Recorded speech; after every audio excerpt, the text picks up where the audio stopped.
제2차 세계대전 이후로 러시아가 관여했던 모든 분쟁이나 전쟁에서 가장 큰 피해를 입은 전쟁이 바로 이 우크라이나 전쟁입니다. 러시아 군사력이 쉽게 말하면 완전히 주저앉았습니다. 독일이 재무장하는 상황을 허용해주는 빌미를 주었다. 이것은 분명히 러시아에게 두고두고 화근이 되지 않을까. 우크라이나 러시아 전쟁 문제가 해결이 되면 동북아시아의 위기가 고조가 될 수 있습니다.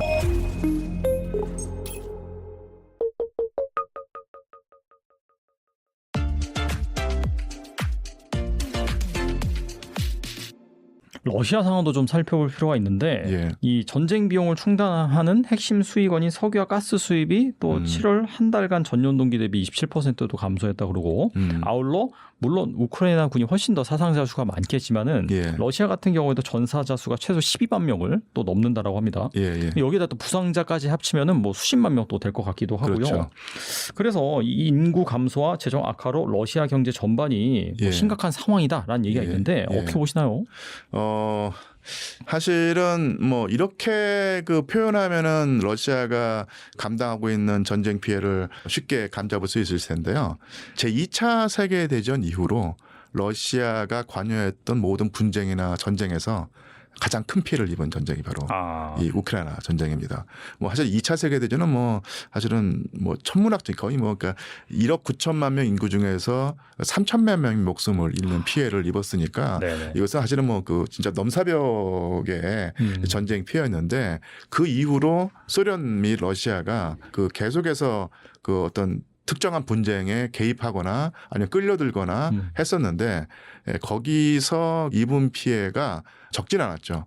근데 그 전까지는 아프가니스탄에 개입을 해가지고 10년 동안 전투를 하면서 사실은 5만 명 정도의 전사 피해를 입었다고 보통 얘기를 하는데 지금 뭐 훌쩍 그거를 넘어선 상태거든요.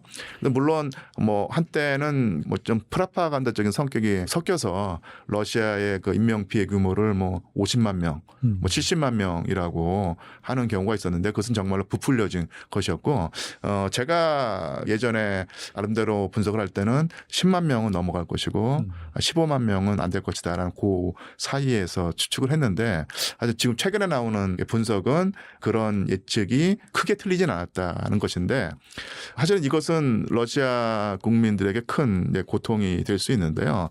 또한 그렇다고 해서 이런 인명피해 규모가 비극인 것은 사실인데 그렇다고 해서 이 크레물린에 있는 러시아 그 정치 지도자들의 입장을 바꿀 만한 그런 고통은 아니다.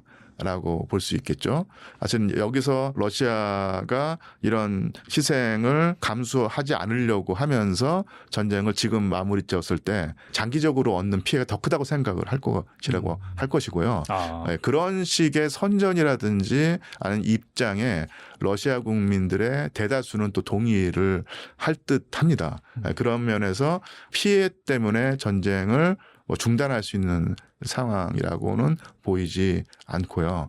하지만 근데 또 경제 같은 경우도 사실은 마찬가지로 지금까지 러시아 경제가 잘 버텨왔는데 지금 사실은 좀 숨찬 상황이죠. 근데 이것도 아마 제가 볼 때는 브릭스 체제를 강화해서 넘길 수 있다고 생각을 할 것이고요. 그런 면에서 숨찬 것은 사실인데 그렇다고 해서 여기서 달리는 추세를 줄이거나 아니면 중단하지는 않을 것이다. 이렇게 생각을 합니다. 예. 한편 영국 파이낸셜 타임스는 최근 러시아가 이 러우 전쟁에서 구형 무기를 못 소진한 후부터 신규 무기를 비축하는데 공을 들이는 전략을 펼치고 있다라고 하는데 결국에는 이 향후 나토 국가들이 개입한 이 분쟁이 발생한 가능성에 대해서 좀 전력을 강화하는 것이 아니냐 그런 해석이 있어요. 이거 어떻게 보시나요? 당연히 뭐 러시아는 사실 계속 꾸준히 군비를 증강해 왔죠. 또 한번 역사를 들여보자면요.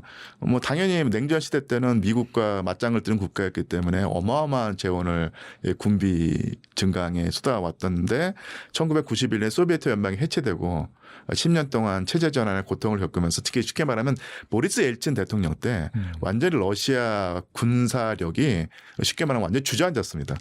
종이 호랑이가 됐는데요.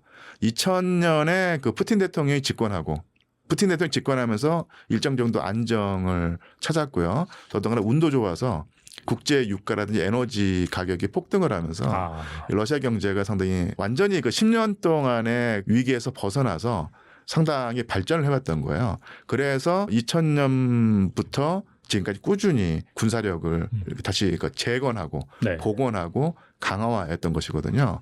그렇기 때문에 지금 어떻게 보면은 우크라이나라고 하지만 그 뒤에 있는 미국이라든지 서방과 대결해서 3년 동안 전쟁을 수행해 올 수 있었는데요.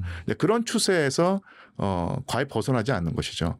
그래서 무기 재고가 바닥났기 때문에 군비를 증강하는 것이 아니라 항상 러시아는 1991년부터 2000년까지 요 10년을 빼고서는 항상 다른 나라보다 훨씬 더 많은 재원을 군사력에 투자해 왔는데 오히려 지금 두드러지는 현상은 러시아의 군비 증강보다는 서방 국가들의 군비 증강입니다. 그 측면이 더 오히려 크지 않을까 싶어요. 그래서 러시아가 군비를 증강한다고 하는 것은 뭐 늘 그래왔기 때문에 별로 그러니까 쉽게 말하면 특이하거나 깜짝 놀란 상황은 아닌 것이고 오히려 예를 들면 독일이 재무장을 한다든지 그러니까 이런 것에 우리가 더 눈길을 주고 서유럽이 과연 어느 수준까지 군비를 증강할 것인가 이런 측면을 더 관심 가지고 봐야 되지 않을까 싶습니다. 지금 보면 유럽에서 전반적으로 이 보수 정권이 계속해서 들어오고 있고요. 예. 특히나 이제 독일 경제 같은 경우에는 뭐 사실 유럽을 이끄는 예. 선두주자였는데 최근에 또 유럽의 병자가 됐다. 예. 이 중국에 너무 의지하다 보니까 독일의 제조업이 무너진다. 대표적으로 이제 자동차 산업을 들 수도 있고. 예. 그래서 어떻게 본다면은 그런 상황을 타개하기 위해서 이 러우 전쟁이라는 게 발생을 해서 이것 때문에 군수 산업으로 돌릴까 하는 그런 움직임이 있다라고 해요. 실제로 뭐 폭스바겐 공장을 거기에서 이제 군수 뭐 물품을 생산할 수도 있다 이런 얘기도 나오고 있고. 예. 어떻게 보시나요, 이거는? 사실은 또 결국은 서유럽으로 넘어갈 때 국내 정치에서는 그러니까 기존의 어떤 엘리트라고 할까 아니면 뭐 크게 보면은 진보이라고 할 수 있겠고요. 그 다음에 독일 같은 경우는 독일 대한당 뭐 이런 식의 어떤 사람들은 극우라고 표현하고 어떤 분들은 또 급진 우파라고 표현하고 뭐 이렇게 하면서 이 뭐라고 새로운 대결 양상이 벌어지고 있는데 그래서 뭐 이민이라든지 그 사회복지 정책이라든지 이런 측면에서는 상당히 대립각을 세우면서 분쟁이 격화되고 있는데 특히 독일 같은 경우는 제가 좀 섣부른 추측일지 모르지만 기존의 정치 세력과 독일 대한당이라고 대표되는 그런 반대 진영이 이 부분에서는 의기투합하지 않을까. 독일의 그 군대를 키우고 재무장을 하는 측면에서는 양측이 다 그러니까 대립하기보다는 의기투합을 해서 그쪽 방향으로 해서 밀고 나갈 상황이 되는 것이고요. 그리고 항상 그 경제가 위기에 처할 때 원칙적으로는 분쟁을 줄이고 하면서 해야 되겠지만 가장 손쉬운 방법이 무기 생산해 가지고 경제를 일으켜 세우는 그럴 텐데 네. 그런 유혹을 독일도 느끼리라고 생각을 하고요. 또한 또 이런 말을 하기가 조금 자신감이 조금 없어지긴 하는데 결국 독일이라는 나라가 유럽에서 항상 전쟁을 일으켰고 그런 쪽으로 쉽게 말하면 그 사고를 친 나라였는데 독일이 재무장을 하고 국내 GDP의 5% 수준으로 군사력을 강화한다고 하는 정책을 추진한다고 하지 않습니까? 네. 그러니까 이것은 그러니까 러시아의 위협이 있기 때문에 당연히 해야 되는 어떤 반응이나 대응이라고도 볼 수 있지만 결국 100년, 200년간의 역사를 놓고 볼 때 독일이 재무장하는 것이 독일 자체나 아니면 유럽 전체나 세계 전체의 관점에서 과연 이렇게 용인할 수 있는 것인가 조금 더 경각심이라든지 아니면 조심스럽게 그것을 봐야 되지 않을까 싶은데 러시아의 위협이 있기 때문에 독일이 군비를 증강하고 재무장을 하는 것이 당연하다. 이런 식의 여론이 형성된 것이 사실 뭐 이해는 되는데요. 이 가슴 한켠이 약간 싸한 느낌이 있는 것도 사실입니다. 예.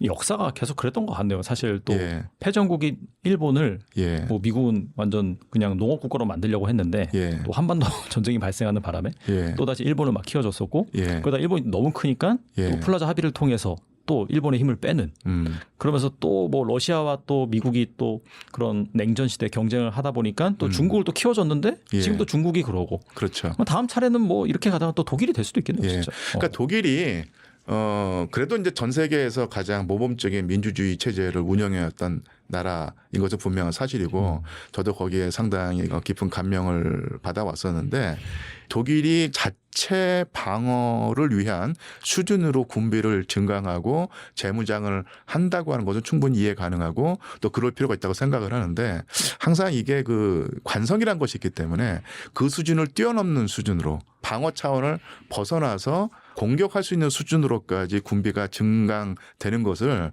우리가 지켜보고 아니면은 아무런 위험성이 없다고 낙관할 수 있는가. 역사를 놓고 보면은 그것이 좀 쉽지만은 않습니다. 독일의 재무장, 군비 증강을 조금은 감시의 눈길로 우리가 봐야 될 필요성이 있다.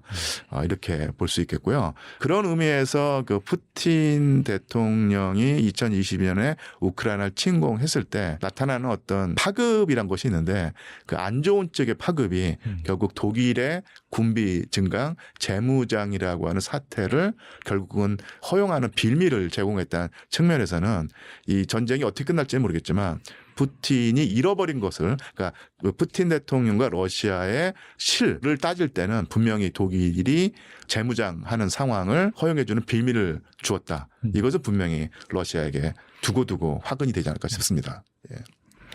아무튼 간에 이게 뭐 바로 종전이 될지 뭐 어떻게 될지 모르겠지만 확실히 그 끝에 가까워졌다는 그런 느낌을 받을 수가 있는데 그렇다면 이 러우 전쟁 이후에 이 동북아 정세는 어떻게 될지 우리나라에 또 미친 영향은 무엇일까요? 결국은 푸틴 대통령이 알래스카에서 나름대로 적지 않은 성과를 얻은 것은 미국에게서 많은 양보를 얻어냈다는 결과일 텐데 그럼 그 미국은 왜 양보를 했을까? 했을 때 아마 모르긴 몰라도 가장 중요한 것은 역시 중국을 주저앉히고 견제하는 상황을 미국이 만들어내려고 할 텐데 미국이 중국을 견제를 위해서 러시아가 얻고 싶은 것을 주었다고도 볼 수 있겠거든요. 그래서 어쨌든 간에 이 우크라이나 러시아 전쟁 문제가 해결이 되면은 미국은 모든 힘을 다해서 중국을 주저앉히려고 할 것이고요. 당연히 중국이 가만히 있지 않겠죠. 그러면서 이 동북아시아의 위기가 고조가 될 수 있습니다. 그러니까 그 위기의 주범이 중국인지 미국인지는 또 따져봐야 될 문제겠지만 지금까지는 미국의 주의가 우크라이나 그다음에 이스라엘 쪽에 분산되어 있었는데 그쪽 문제가 해결이 되면은 미국의 관심은 거의 100% 중국 이 동북아시아 지역에 쏠릴 것이고 그러면은 긴장이 고조가 되겠죠. 그런 상황에서 대한민국은 또 한 번 경랑에 휩싸일 것이고 여기서 생존을 도모하려면은 그야말로 정말 고찰방식을 풀어야 되는 상황이 될 수밖에 없겠죠. 예. 그래서 뭐 제가 뭐 특별하게 해안을 가져서 드리는 말씀이 아니라 사실은 뭐 누구라도 다 추측 가능한 얘기인데요. 결국은 이게 유라시아 대륙의 동과 서가 연동되어 있다는 것입니다. 그래서 결국 이 서쪽의 분쟁이 가라앉는 만큼 이 유라시아 대륙의 동쪽에서의 분쟁 가능성이 높아진다. 충분히 예상 가능한 시나리오일 수 있겠죠. 예. 네, 오늘 나와주셔서 정말 좋은 말씀 많이 주셨는데 끝으로 예. 이 영상을 보고 계신 분들 위해서 한 말씀만 부탁드립니다. 예, 결국 한마디만 말씀을 보태자면요. 강대국들은 그 강대국이기 때문에 서로 아주 격렬하게 싸우는 모양새도 취하지만 또 강대국끼리 문법이 또 따로 있는 것 같아요. 그래서 어느 순간에 강대국들은 뭐 진짜 그 상대방을 완전히 제압하겠다고 서로 그 치열하게 싸웠다가도 한순간에 악수를 하면서 서로 웃는 낯으로 서로 껴안을 수 있는 그 상황이다. 이런 것이 역사가 항상 입증해 왔는데요. 그런 상황에서 바보가 되는 것은 바로 그 주변에 있는 작은 나라들입니다.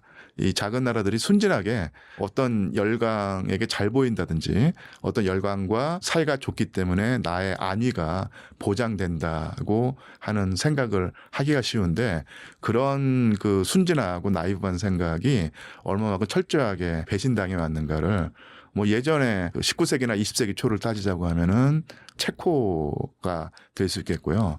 아니면 미국과 일본이 가스라테프트 조약을 맺어가지고 한반도가 완전히 일본의 식민지가 되는 상황이 될 수 있었는데 근데 그런 것은 우리가 역사책에서 배우는데요.